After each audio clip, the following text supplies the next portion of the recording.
So I'm worried that he's not going to be that anchor hero that you're looking for. Him to be in that mid game, to like center the fight around, be the guy that soaks up some damage to give the rest of the team more room to actually find the proper execution with the rest of their spells.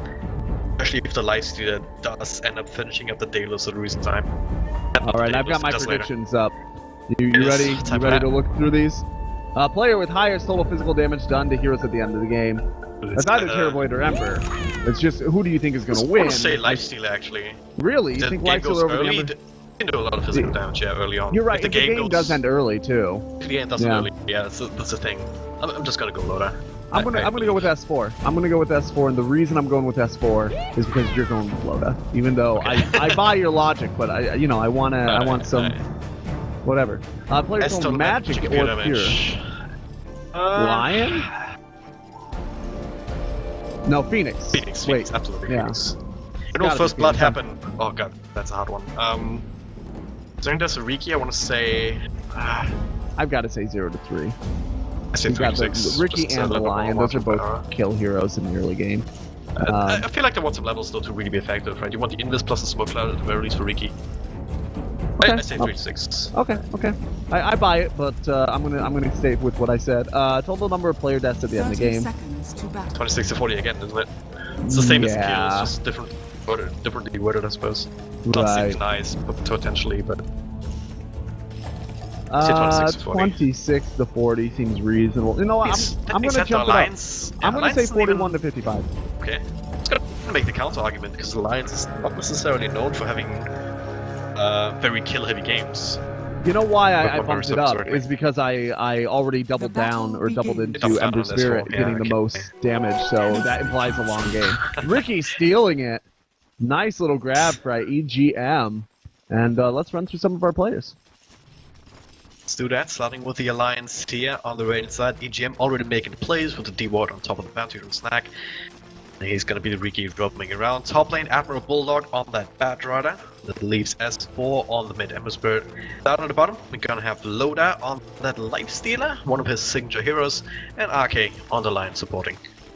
Alright, and here for FLIPSID Tactics on the dire side, we've got Vanscore running around on that Vengeful Spirit. Sadoy looking at his reflections on the Terrorblade. Metpum is burning up on the Phoenix. Tame My Wild is going to be soaring on the Dragon Knight, and Shocklow is on the Tachyon Master, the Faceless Void.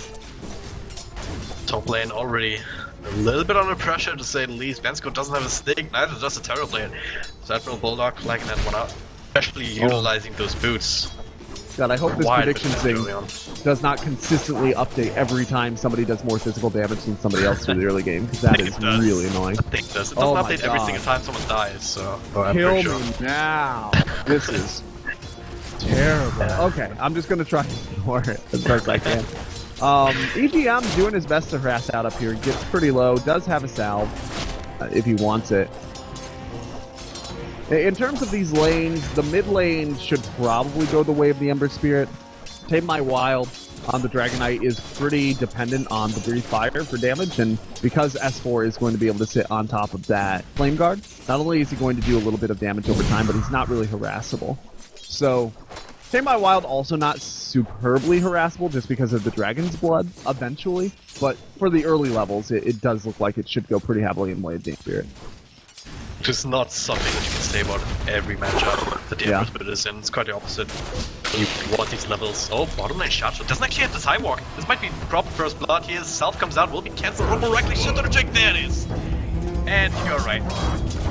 I mean, even a blind school finds it up once in a while. Don't beat yourself up too much.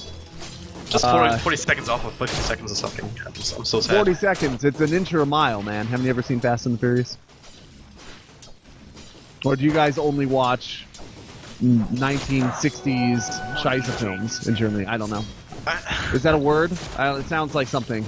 Scheisse films? Scheisse films. I don't. You know what? I studied film and I studied European film, but I never studied German film. I've watched a couple of old German films, though. There's one about a doorman. This is literally the whole film is just about a doorman.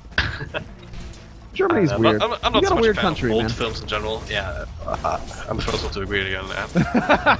Anyway, this is going to be a pretty passive early game, probably, until this Riki starts to be able to get around and get active. Like I said, both these heroes in the mid lane, not superbly harassable. Ember Spirit coming off with a slight advantage, in my opinion. The Bat Rider, not very killable up here, especially since the Phoenix doesn't have a stun. As long as Admiral Bulldog is decently within his own sorts and on his side of the map, he should be fine. And we already saw the Faceless Void die once. He could die again, but once again, he has to be pretty far forward to die to the stuns that Ake has. We have to also work through the time walk again. It was cooldown for a couple of seconds when the first blood happens. So being that far forward with that on cooldown, level 1 is almost a bit of a misplay here, despite the line providing these two disables now. He is going to be wrapped around. There is a silence that they can cast on him with EGM. If they stun him inside of the cloud, they potentially could blow him up. It's only level 1. Oh wow, yeah, Ricky is still on level up, so. Oh, nice little hack to keep the damage coming in, and they have enough control to not matter at all.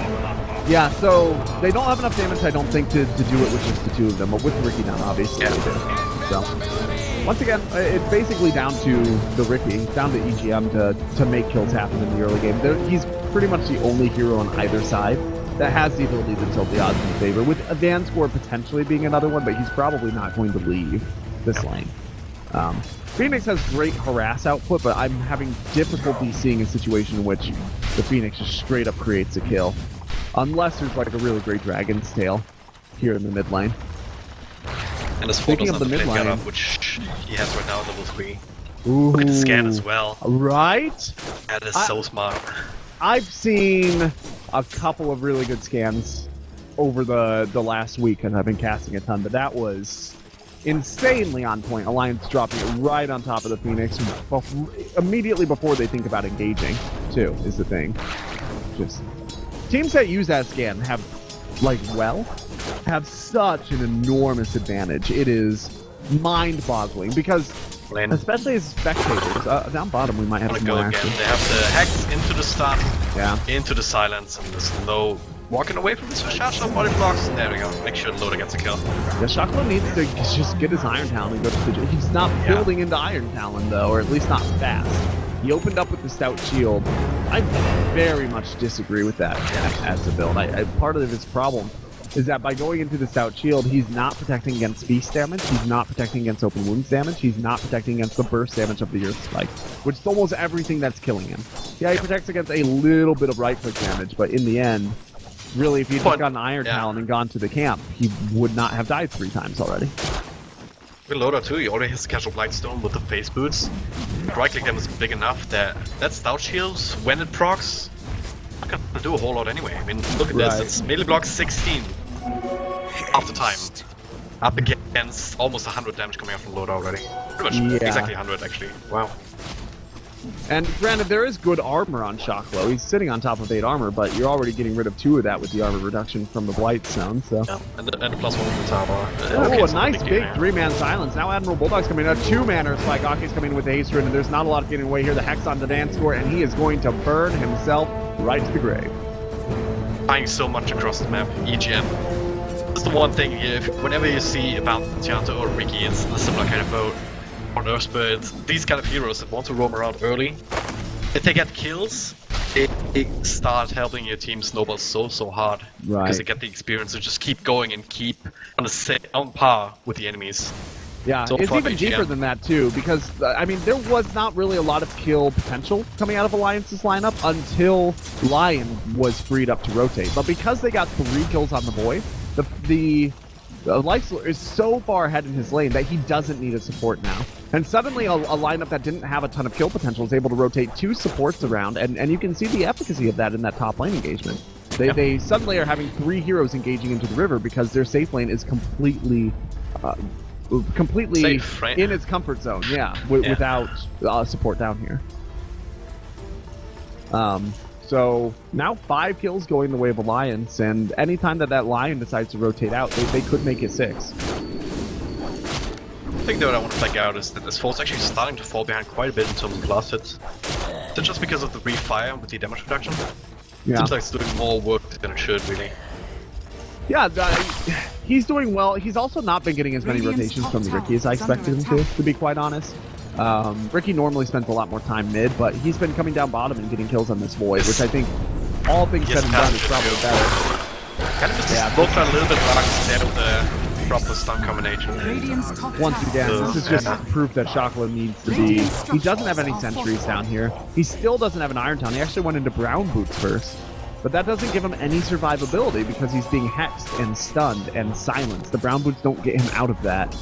Radiant's top This tower is... has fallen. Honestly, this offlane is getting to the point where it's being so well executed by Alliance, it's threatening the entire Flipside strategy. Well, Radiant's top Stoy at the tower very is least, he's under done attack. very well himself, so way on top of the last hit shot. And it's actually enough with the tower kill on top of that as well to offset the kills that the Void was giving away. Yeah, so the Question good thing is, there how much is can you that... really do on a Stirrup Blade? Right, Stoy is getting out ahead, and that's fantastic, because on Terror Blade you scale pretty quickly with gold. But part of the issue is that, yeah, the Lifestealer's not getting quite as much of them, but part of the reason why is because he's spending so much time killing your Void. So Void is falling way behind. Void has less net worth than Ricky. It doesn't he cost just you passed another, the Ricky. at the very least, yeah. So he's not going to be able to contribute basically anything in this game except Chronospheres for a long time. And you need more than that out of a core position. That's just not enough. They want to go again, EGM, Yeah, the passenger. just why not? You know? It's a gift that keeps on giving. This Void is the fountain of youth.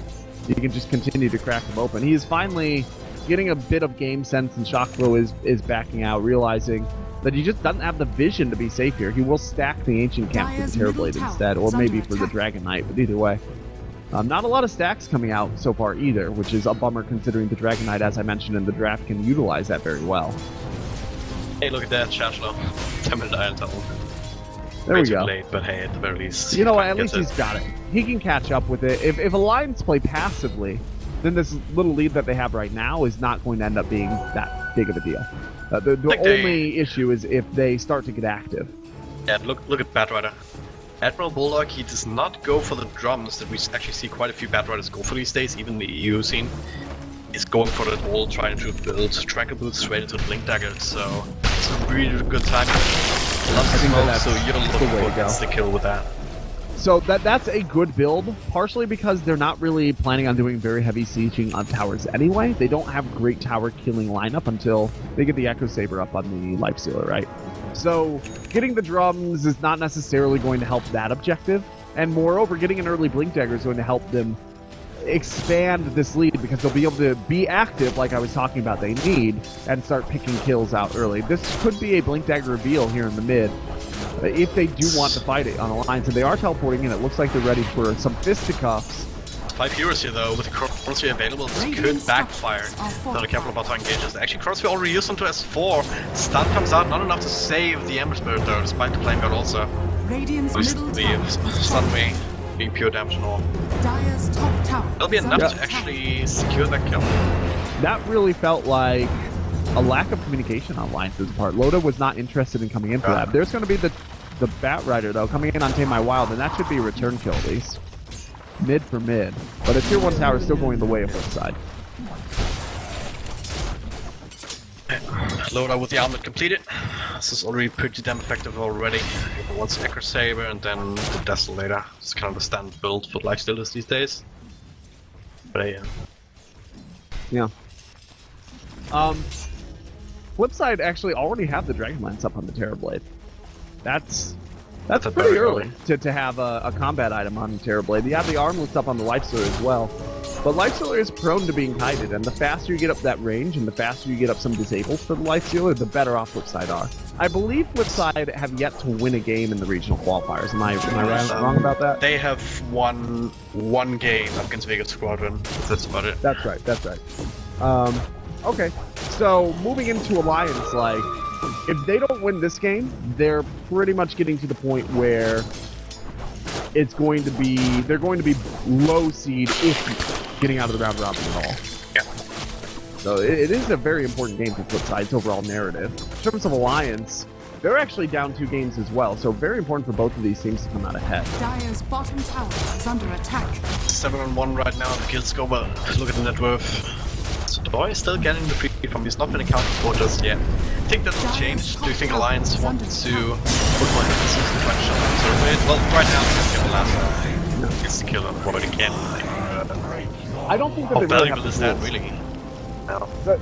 The idea, I think, for Alliance is just shut down everybody else on FLIPSID so that Terrorblade doesn't have support, and eventually the Ember Spirit will just grow to be able to handle them. Right. So the goal is make sure nobody else on FLIPSID scales, continue to apply pressure on their other cores, and just let Ember Spirit do his thing for a while. They're going to give up some towers, they're going to give up some tower gold to FLIPSID, but if they can continue to pick kills, they're 8-1. That tower gold isn't going to be enough, and then when Alliance eventually get out to be able to push, they will get sudden surges of gold that FLIPSID really aren't able to counter. Because FLIPSID will have no more outer tier towers in order to crack. So, you know, sacrificing towers is fine for Alliance as long as they can maintain control of the combat. Bulldog is thinking about trying to slow this down. Radiant's bottom tower is Really all under that attack. effective with it, even with the flame rake. Radiant's bottom tower has It's okay. fallen. He's just doing what he can do. Dire's middle Look at this, tower EGM. is Once again, under try to attack. slow down. Yeah, we found a Timber wall up top here, and then I'm gonna go right on top of him. He was a bit asleep at the wheel there. Tame my wild. Just gonna Eventually, almost get a nice armlet toggle there, but not quite enough. He did have 7 magic wand charges, but why use them when you're going to go down anyway? Nobody That's able to that CP in. smoked up, Johnson comes in, that's the corner available, gets a Loda, plus Sunring. Yeah, easy kill. Good use of the Phoenix. And once again, the Dragonlance really showing its worth there. He's able to sit from very far inside the Chronosphere, making Shocklow's job much easier. With Shocklow having died 5 times and gotten nothing out of the laning phase, it's absolutely vital that this Terrorblade and this Phoenix are able to do damage from outside of his Chronosphere. But once again, S4 is kind of getting what he needs, right? He's got the boots to travel up now, moving back into the base to get them activated. He should have the Battle Fury within the next 6 or 7 minutes, maybe 8 if they have some trouble. And remember, once again, they were not planning on taking early towers. They were not planning on taking the early game. They were just planning on applying enough pressure to buy time. Loda is almost at the point where he's going to scale into the mid game and be able to apply some pressure there. His Echo Saber is almost done. And that's probably the point where Alliance starts to try and take fights. Until then, it's just try to take ganks. Once again, EGM with the industry is still obnoxious to deal with. I mean, pretty much have to have sentries everywhere. Right now, they're taking the exact path where there isn't one sentry observable combo, so Metron will be caught out. Once the silence comes out, he should be very dead. Turns around, might be able to. No, never mind, it's even a cooldown. Would have gone for a Phoenix Sun, but that would not have been enough. It would have just been a wasted ultimate. Alliance very well executing the overall strategy here, just trying to buy space for the Ember Spirit, taking ganks whenever they can. Yeah, the Terrorblade's getting out of control, but you have a hard counter for it in the late game. You just got to make it there. You know, it's just the calm, serene march towards their objective. It's really nice to see out of Alliance. So a lot of teams start to panic. They try to smoke up and take team fights they can't take at this stage. Alliance know what their draft is supposed to do, and they're ready to execute it however slow it takes. They are up 10 to 2. I think they're also resilient enough that they can actually handle the occasional Chronosphere pickup if it's only on one hero, as it has been every single time so far. Like, it's really weird, because if you just look at the map, it looks like FLIPSID are dominating the game. If you just look at the kills, it looks like Alliance are dominating this game. Now, if you look at the net worth, it looks pretty even. But I would give Alliance a slight edge, just because, once again, they are supposed to be playing from slightly behind right. At least in terms of map control. And net worth is good that they're up because they don't want to be behind. As for trying to put on some pressure in the mid, that is Blink last one on the Bulldog. Follow-up stun from Arcane, another easy pickup, even on a supposedly tanky target. We'll be able to take another tower. Look at top actually, Loda. He's also working away at this tier 2 a little bit while they lose their own in bottom lane.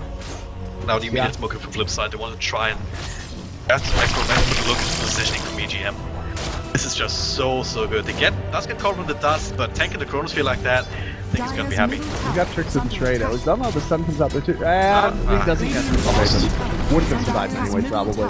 But he did buy the time. I mean, he traded his life to grab a tier 1 tower, which is fine. And he's also buying lots of time for Loda to chip away at this tower, get some net worth up here. Now Loda has Echo Saber. We're to the point where maybe Alliance can start thinking about taking some larger skirmishes. Realistically, they can probably take a 3v3 fight if the Chronosphere isn't dropped on all three of them. Maybe a 5v5 fight could still be difficult because they don't have the answer to the Terrorblade yet. But at least Alliance can scale up their objectives, what they want. And also, take a look at the vision from Alliance. Extremely aggressive on this top lane. They do check it out. They have to drop a sentry though, I believe. So they jump somewhere. Yeah, they've got a sentry. There we go. But oh yeah, down there. Okay, I didn't even see that one in the back. Holy hell. another ward down here though for the bottom push, which does imply that we'll probably see some grouping up down in the bottom lane. You're pretty soon, unless they want to just let that ward expire. Yeah. Surprised that they dropped that ward there, but did not try to utilize it into a tier 1. I think it was just to make sure that Faces Void isn't waiting any sort of smoke play. Also, we got to bear in mind the flip side, we're very aggressive onto the tier 2 bottoms now, so the lane equilibrium just wasn't there for Alliance. Still, flip side, their Terrorblade is getting pretty far out of control. Everybody else on the team is lagging behind where they need to be, but they're starting to catch up, largely on tower gold. Beat a mental slug whenever the boy wants to. Only needs the recipe. Now, Alliance. Where's his forward right now? Going for Battle Fury. Needs another 1100 gold, if my math is correct. Yeah, he's a bit more close. because he also needs Quelling Blade, but hey. That general ballpark. He's almost there though. Like, he's getting it at about the point that you'd expect with the aggressive style build and the week of travel for. Especially since his laning phase didn't have very much support from EGM. You would normally expect with a Ricky there to be a lot more pressure on your opponent's mid. Instead, they, once again, they shut down the Faces Void and got a lot of gold per load out of that.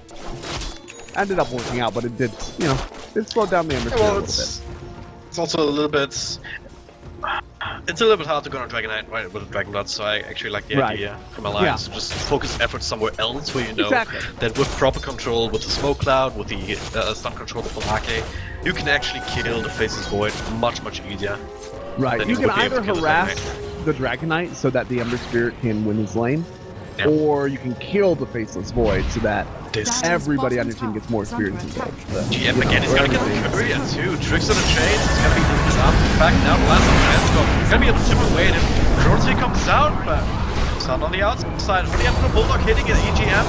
I have to check out that, unless they get the right clicks down, they can. Loda coming back with the Active Saber, and now up against the Doi. Bad mode, he needs a little bit extra control, but Loda has to jump to EGM just to retreat. S4 got on the front lines here, just trying to run interference. They have another Serum Chains available. They want to re-engage here, but as it stands right now, Alliance can disengage. Be super happy with the fight, but they want to come back. They still have the Infest Bomb available, plus the Blink Strike, but they do not quite get the interception in the backlines. Now another TP in. Should be the end of the fight. Bulldog is hanging out. S4 is going to force out some tower aggression, and I mean, this Ricky can just jump in with the Lifestealer. This is the sort of skirmish that they want. The Terrorblade's gone. God. Gotta go. Vamps go on Tamer Wild Card with that combo. Alright. Yeah. Remember when I said Alliance are going to be in the position where they can start taking skirmishes? That's basically what I'm talking about. That ended up becoming a 5-on-5 when we started. Alliance had 4 there. Flipside had 3. With the Loda on the Echo Saber, they can apply pressure on the towers and force out those sorts of engagements. And now Desolator done as well. Yeah, that is... And Battle Fury. That's a really huge power spike for Loda. So he can pretty much do all the carrying himself. We're still, even in the timing window, S4 can actually do quite a bit just with the spells. Not even mentioning the Battle Fury, which is more of a farming item I still feel like on an Ember Spirit, but which can be effective in a team fight as well, depending on how close the heroes are grouped up. Yeah, it is a farming item, but it's also a illusion clearing item, which is great. And also, bear in mind, once again, we talked about the interaction between sleeve and armor quite a bit. I don't want to harp on the point too much, but with Dragon's Blood, Dragon Knight sits at 63% physical damage resistance right now. Yeah. So his effective hit points drop by more than half when he's being hit by cleave. That makes it a pretty good combat item when you think about it. Playing Shasha is there. He has a blink dagger, has a currency, but it's for not taking around to be on the receiving end of that kind of a play. The more stacks coming up here for Flipside, Actually, but presumably they're going to start stacking more. Smoke into Roche, meanwhile. There's no vision for FLIPSID in this general area. We have this defensive combo just drop down here to tier 2. And it was a smoke in from the line, so unless the Ake sitting here were to get away, this is pretty much a free Aegis, and I'm not really sure where FLIPSID go from here. Now that just means the Lions are going to be able to initiate from secret and have a fallback plan in addition. Constantly.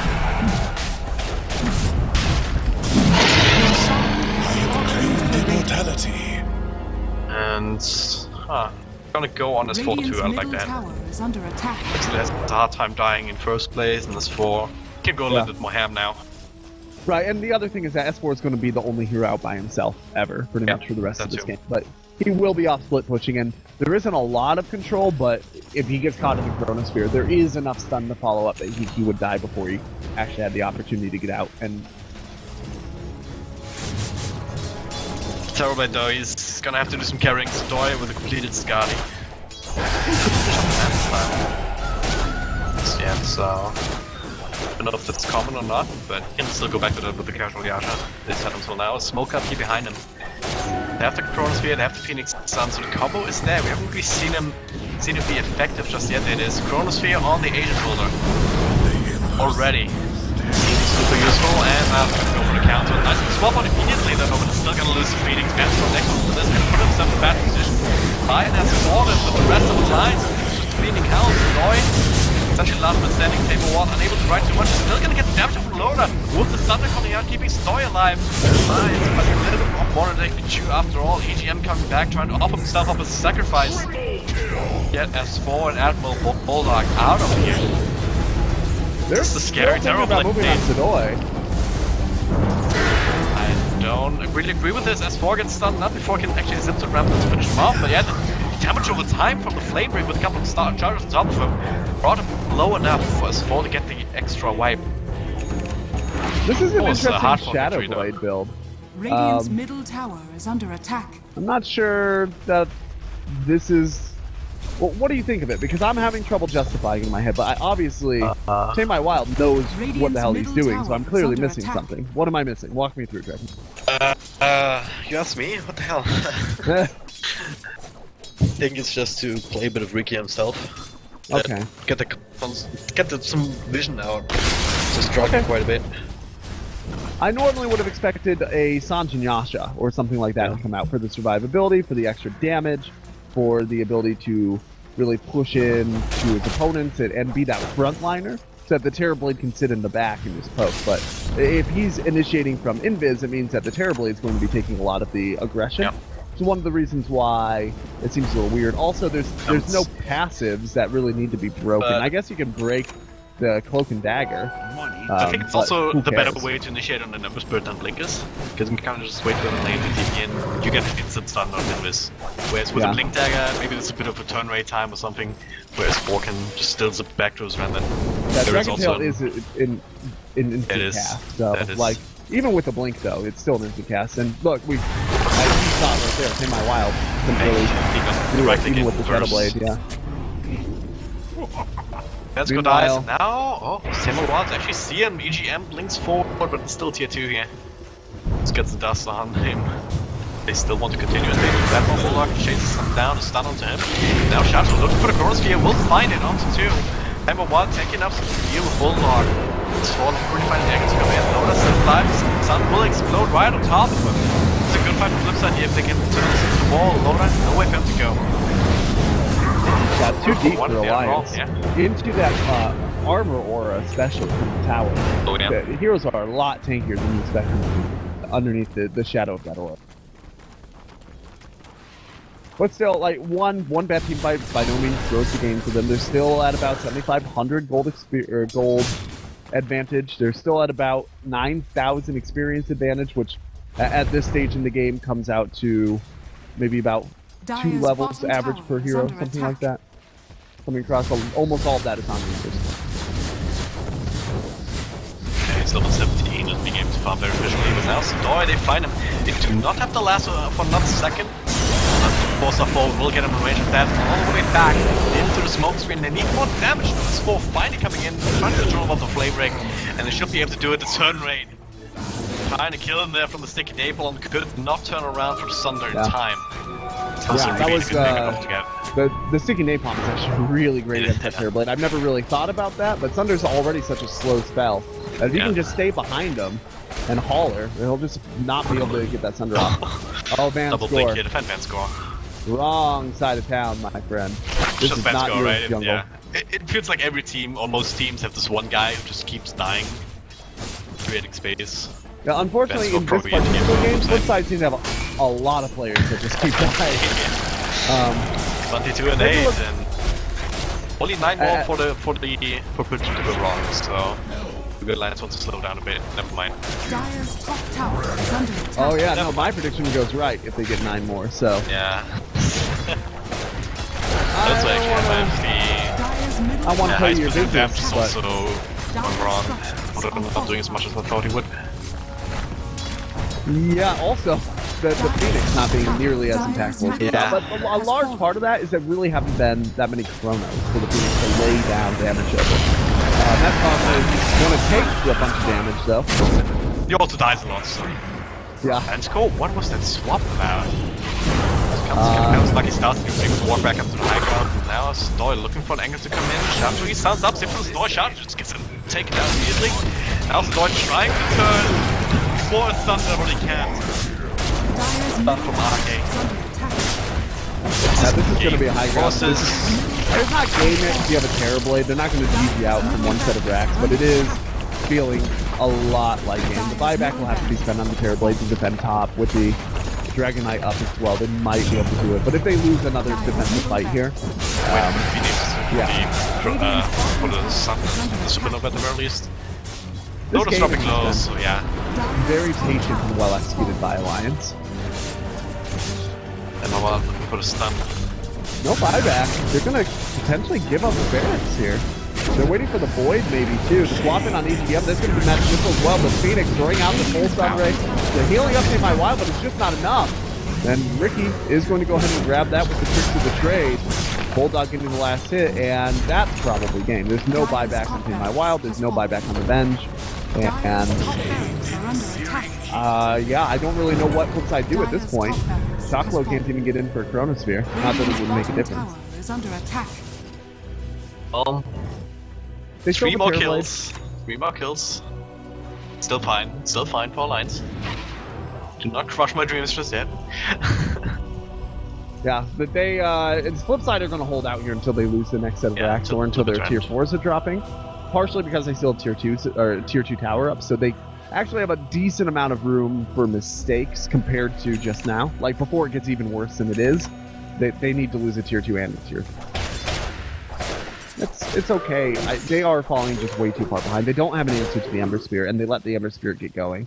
And this was the game plan all along, right? Just it's okay if the Terrorblade gets going. You've got a hard counter for him. Just buy space, buy time.